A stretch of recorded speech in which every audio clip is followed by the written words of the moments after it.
आप आईफोन लेना चाहते हैं, नया आईफोन लेना चाहते हैं, तो वो लाज़मी ट्रिक जो मैं आपसे शेयर करना चाहता हूँ, वो आपने किसी से शेयर नहीं करनी है। चुपके से जाके आपने फ़ोन उठा लेना है, कम दामों पे कम। तो ग्रॉसरी के लिए जो इम्पोर्टेंट ट्रिक मैं आपसे शेयर कर रहा हूँ, जिससे आप अपने पैसे बचा सकते हैं, मंथली आपका खर्चा कम आ सकता है, उसमें एक वाज़ेह फ़र्क आपको नज़र आएगा। में इट इज़ रिकमेंडेड कि आप पब्लिक ट्रांसपोर्टेशन को ही यूज़ करें और उससे आपके पैसे बचेंगे और स्मार्ट अप्रोच। हेलो एंड अस्सलाम वालेकुम बाजीज़ एंड बाजीज़, ਤੁਹਾਡਾ अपना मेज़बान अली जन्नत all the way from Canada. Canada में एक महीने का कितना खर्चा आता है, आप दोस्तों ने मुझे कहा कि बताया जाए कि एक महीने में कुल कितना खर्चा हो जाता है एक बंदे का, या अगर फैमिली है तो उनका कितना खर्चा आता है कुल एक महीने का। तो ऐसे में ये वीडियो आपके लिए बनाई जा रही है। साथ में आप कनाडा का ज़बरदस्त मौसम भी देखिए, और इस मौसम में और स्पेशली जब बर्फ़ पड़ती है तो बर्फ़ में वॉक करने का अपना ही मज़ा है। आपको आवाज़ भी आ रही होगी, साथ में थोड़ी थोड़ी डिस्टॉर्शन भी आएगी चलने की, लेकिन साथ में आप मौसम के नज़ारे भी देख सकते हैं, आप इंजॉय कर सकते हैं। Look at this. सो सबसे पहले मैं आपसे शेयर करना चाहता हूँ कि आप आईफोन ख़रीदना चाहते हैं। ज़ाहिर आपकी ख्वाहिश ये होगी कि आईफोन का नया brand like iPhone 14 pro max या 15 आप ख़रीदना चाहते हैं, तो आप ख़रीद सकते हैं कम दामों में। ये मैं आपसे शेयर करूंगा, ये बात आपने किसी से शेयर नहीं करनी और चुपके से जाके आईफोन ले लेना है। और वो मैं ट्रिक आपको इसलिए बताऊंगा कि मेरे दोस्त ने भी मुझे ये ट्रिक बताई थी और तरीका बताया था, उसी को मैंने फॉलो किया और मैंने भी आईफोन लिया, वो भी बताऊंगा और कुल कितना खर्चा आता है। तो वीडियो स्टार्ट करते हैं। सबसे पहले हम बात करते हैं कि कनाडा में आपको रेंट कितना पे करना पड़ता है। एक बंदा अगर है तो उसका कितना रेंट है, या अगर फैमिली है तो उनको कितना रेंट पे करना पड़ेगा। तो ये सबसे पहले आपको समझना चाहिए कि आप किस जगह का इंतखाब कर रहे हैं, ये बहुत इंपॉर्टेंट है। अगर आप डाउनटाउन साइड की तरफ जाते हैं, लाइक अगर आप टोरंटो जा रहे हैं और आप चाहते हैं कि वहाँ डाउनटाउन जाके आपका रेंट वहाँ कम हो, तो ज़ाहिर है वो नहीं हो सकता। इस तरह से अगर कैलगरी डाउनटाउन अगर आप रहेंगे तो आपका वन स्टूडियो जो अपार्टमेंट है उसका रेंट आप कम से कम 2000 लगा लें, या इससे ज़्यादा भी हो सकता है, कम भी हो सकता है। कनाडा के एज़ यू नो के 10 प्रोविंसेस हैं, तो इन प्रोविंसेस में ऊंच नीच कहीं हो सकती है रेंट के ऊपर नीचे। जो मैं बात कर रहा हूँ वो बिल्कुल स्पेसिफिक नहीं है, आप अपना भी क्रॉस चेक कर सकते हैं। और इस तरह से अगर आप डाउनटाउन से थोड़ा शहर की साइड पे जाएंगे तो कम होना शुरू हो जाएगा। यहाँ पे होता ये है कि आपको ये फिनोमेना समझना होगा। यहाँ पे कनाडा में जो घर लोगों ने लिए होते हैं, मतलब बहुत ही कम कोई बंदा होगा जिसका घर अपना मतलब फुली उसने पे किया होगा, क्योंकि 7-8 लाख का अगर घर है, 7-8 लाख कैनेडियन डॉलर अगर वो पे करेगा तो उससे बेहतर है कि वो उसको मॉर्गेज पे ले लेगा, लाइक 40-50 हज़ार या 1 लाख कैनेडियन डॉलर दे के तो घर मॉर्गेज पे मिल जाएगा और उसके बाद आसानी से किस्तें पे करना शुरू कर देगा। तो यहाँ पे सिस्टम ये होता है कि एक घर किसी ने लिया है, वो उसका मालिक है, तो उसकी जो किस्त दे रहा है, लेट से 2000 दे रहा है या 2500 दे रहा है या 3000 दे रहा है, इट डिपेंड्स, समझ रहे हैं। तो 2500 ऑन एन एवरेज अगर एक घर की वो किस्त दे रहा है, तो बाकी उसमें जो बिल हैं वो आप मिला लें, हाइड्रो और गैस का बिल यानी इलेक्ट्रिसिटी और इंटरनेट के बिल मिला के तकरीबन 3000 ये हो जाता है। और ये आपको समझना होगा कि यहाँ जो आप कमाई करते हैं, जो आपकी अर्निंग है उसमें से ज़्यादा हिस्सा जो है, बड़ा पोर्शन आपके रेंट पे चला जाता है। आप बेशक घर में रह रहे हैं, रेंट पे हैं, या उसको आप ऑन करते हैं, तो इस तनाजुर में आप समझ सकते हैं कि घर का ख़र्चा कितना आता है। यहाँ पे होता ये है कि जो घर का ओनर है उन्होंने बेसमेंट को रेंट पे दिया होता है, तो बेसमेंट आप अगर लेते हैं फैमिली के लिए तो वो भी आप उसको रेंट आउट कर सकते हैं। और अगर एक सिंगल बंदा है तो आपको रूम मिल सकता है। यहाँ शेयरिंग का कंसेप्ट भी है, यानी कि यहाँ पे जो स्टूडेंट्स रह रहे हैं, शेयरिंग पे रह रहे हैं, जो इंडियन स्टूडेंट्स हैं, $450 तकरीबन एक रूम का शेयरिंग पे है।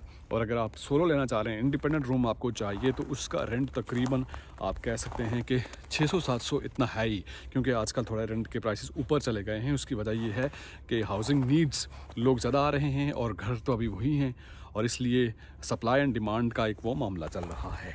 तो ज़ाहिर अगर आप फैमिली हैं और तो आपको बेसमेंट चाहिए, तो आप बेसमेंट का ऑन एन एवरेज आप कह सकते हैं कि 1200-1500 के आसपास आपको रेंट पे करना पड़ेगा फैमिली के लिए। बेसमेंट की बात कर रहा हूँ। तो ये हो गया रेंट का मामला।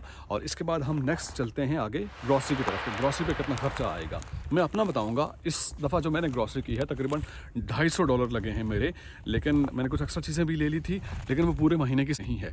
तो एक बंदे की जो यहाँ ग्रॉसरी पे जो खर्चा आता है तकरीबन $300 से $400 आप कह सकते हैं। और ये बहुत ज़रूरी होता है कि आपने चीज़ें लेनी है, लेट से जूसेस लेने हैं, फ्रूट वगैरह, और किस तरह से आप नपे तुले मामलात लेके चलते हैं, ठीक है।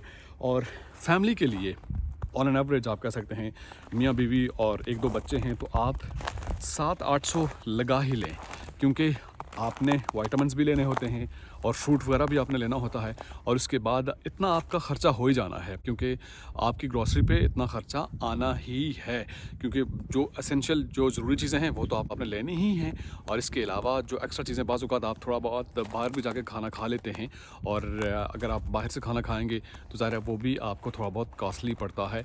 तो ऑन एन एवरेज आप सिंगल बंदे का लगा लें कि 300 से 400, और फैमिली के लिए आप 700 600 से 800 के करीब आप इतना कर सकते हैं कि आप किस तरह से मामलात को लेकर चलते हैं। तो ग्रॉसरी के लिए जो इंपॉर्टेंट ट्रिक मैं आपसे शेयर कर रहा हूँ जिससे आप अपने पैसे बचा सकते हैं, मंथली आपका खर्चा कम आ सकता है, उसमें एक वाज़ेह फ़र्क आपको नज़र आएगा। वो ये है कि आप वॉलमार्ट से जाके शॉपिंग करेंगे या कॉस्को से करेंगे, तो आपने सबसे पहले जाके देखना है, वहाँ ब्रोशर उठाना है। आपके पास टाइम होना चाहिए जब आप ग्रॉसरी के लिए जाएँ, तो ये नहीं कि जल्दी जल्दी में आपने ग्रॉसरी की और आप भाग गए। इस दफ़ा मैंने ऐसा ही किया। आप जाके पहले ब्रोशर उठाएंगे, ब्रोशर पे उन्होंने सब कुछ मेंशन किया होता है कि कौन सी चीज़ हाफ़ प्राइस पे है।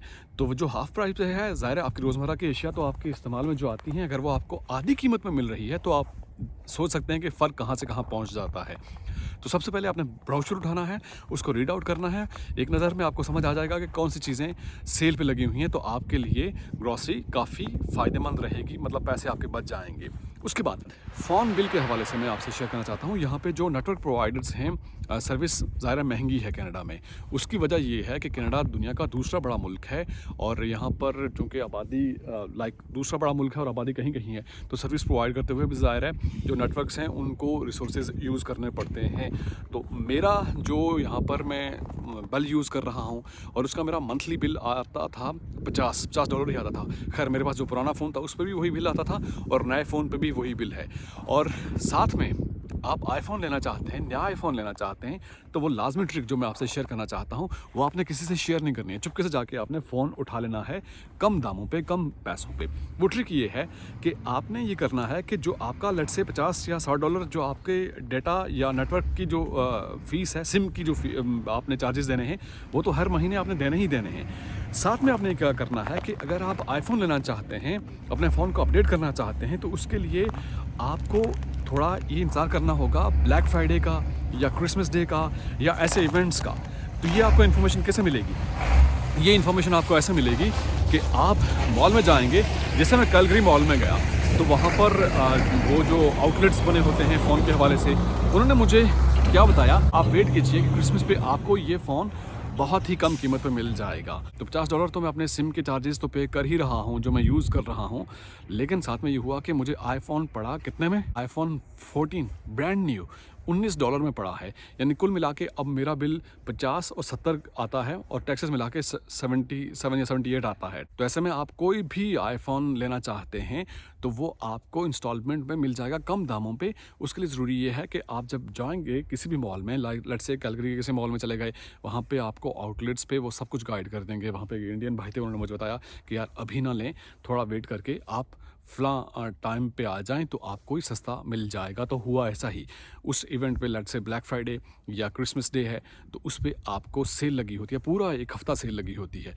तो उसमें आपको फ़ायदा ये होता है कि कम दामों पे आईफ़ोन मिल जाता है जो भी आप लेना चाहते हैं, यानी उसकी वो एक्चुअल जो प्राइस है उससे बहुत ही कम। तो अब मुझे $19-20 एक्स्ट्रा देना पड़ रहे हैं और मैं आईफ़ोन यूज़ कर रहा हूँ। तो ऐसे में आप भी ये यूज़ कर सकते हैं, लेकिन किसी से शेयर मत कीजिएगा। आप खामोशी से जाके पहले अपनी थोड़ी सी रिसर्च कर लें, तहकीक कर लेंगे, जाके मेल मुलाकात करेंगे तो आपको गाइड कर देंगे। तो आईफ़ोन भी आप साथ ले सकते हैं, और साथ में अपना नेटवर्क भी आप यूज़ कर सकते हैं। तो आप कह सकते हैं कि ऑन एन एवरेज आपका जो नेटवर्क है उसकी जो आपको एक्सपेंसेस पड़ेंगे तकरीबन 50 से आप 60-70 तक जा सकते हैं। ये डिपेंड करता है कि आप कौन सा कनेक्शन लेना चाहते हैं, कौन सा नेटवर्क यूज़ कर रहे हैं, और फ़ोन के साथ भी कुछ लोगों के ज़्यादा भी पे कर रहे हैं, 100 से ऊपर भी पे कर रहे हैं। तो ये ट्रिक आप यूज़ करेंगे तो आपको कम दामों में फ़ोन भी मिल जाएगा और साथ में अच्छा कनेक्शन भी। उसके बाद हम आते हैं आगे ट्रांसपोर्टेशन के हवाले से, कि जब आप यहाँ नए आते हैं तो ज़ाहिर है आप तो एकदम से गाड़ी नहीं ख़रीद सकते, और आप बसेस का इस्तेमाल करेंगे और आपको टिकट लेने पड़ेंगे।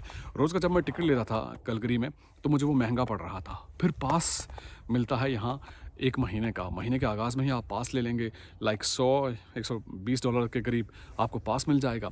और उस पास का फ़ायदा ये होगा कि आप ट्रेन पे बैठते हैं, बस पे बैठते हैं, जहाँ भी बैठते हैं आपने वो पास दिखाना है और ईज़िली आपको एक्सेस मिल जाएगी।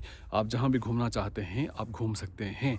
लेकिन फिर आप जब गाड़ी लेंगे तो गाड़ी की इंश्योरेंस, अब मेरी गाड़ी की इंश्योरेंस 132 यानी $132 है पर महीने, वो पे करना पड़ती है। लेकिन थोड़ी सी अपनी लग्जरी होती है, जो गैस का बिल यानी जो फ्यूल का बिल है वो भी ज़ाहिर है आपको अफोर्ड करना होता है। लेकिन स्टार्ट में इट इज़ रिकमेंडेड कि आप पब्लिक ट्रांसपोर्टेशन को ही यूज़ करें और उससे आपके पैसे बचेंगे। और स्मार्ट अप्रोच से आप जब सही अर्निंग करना शुरू कर देंगे तो फिर उसके बाद आप गाड़ी ले लेंगे और फिर उसकी आप इंश्योरेंस और बाकी आगे देखभाल, और उसके अगर इंस्टॉलमेंट भी ले रहे हैं तो इंस्टॉलमेंट भी आप पे करना शुरू कर देंगे। तो ये स्मार्ट अप्रोच है। तो यहाँ पर गाड़ी अगर इंस्टॉलमेंट पे लेंगे तो इंस्टॉलमेंट भी तकरीबन 300, 400, 500, इट डिपेंड्स कि कौन सी गाड़ी है। और अगर आप पूरी गाड़ी कैश पे लेना चाह रहे हैं तो वो एक अलग बात है। उससे ये होगा कि सिर्फ आपको अपनी इंश्योरेंस की इंस्टॉलमेंट ही देना पड़ेगी। वो 150 भी होती है, 200 भी होती है, ज़्यादा भी होती है। और मैंने आपको अपना एक्सपीरियंस शेयर किया आपके साथ। तो आई होप कि इस वीडियो से आपको इन्फॉर्मेशन मिली होगी। आपसे मज़ीद इन्फॉर्मेटिव वीडियो भी शेयर की जाएंगी जो आप रेकमेंड करेंगे। बहुत शुक्रिया आप दोस्तों का। आपसे मुलाकात होगी नेक्स्ट वीडियो में। टिल देन मेरा और आपका अल्लाह मालिक।